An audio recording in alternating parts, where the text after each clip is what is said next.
Hi, Ben Beeton here, and we're looking at a map of Mutawintji National Park.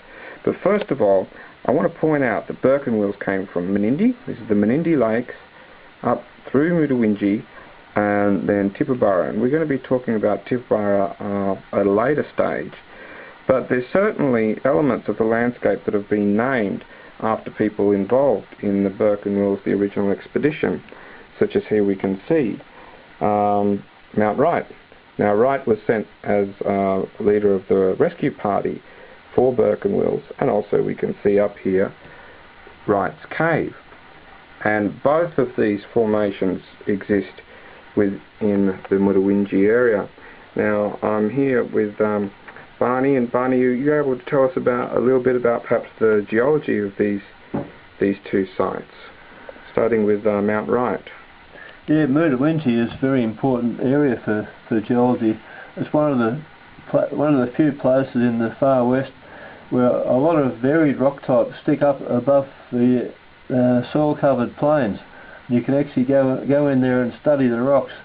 In the area through here, you've got Devonian rocks. That's the main part of the Mutawintji area. The Devonian rocks are sandstone and conglomerate that stand up and form cliffs, and there's gorges cut through them. That's where the waterholes are. So Devonian is long before the dinosaurs.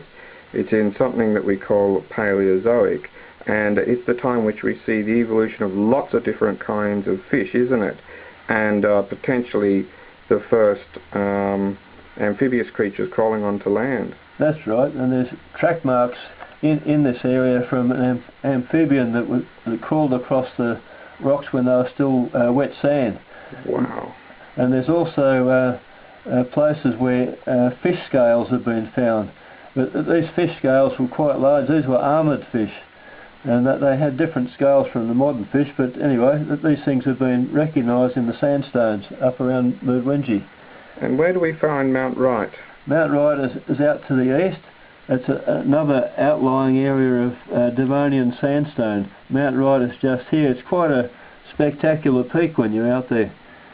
And these particular rocks, as far as I know, don't have any fossils in them. It's just a large sandstone hill. Okay. And Wright's Cave? Yeah, Wright's Cave is in the Homestead Gorge Walk, which is something that tourists can take just up from the camping area. Okay. Well, thank you very much.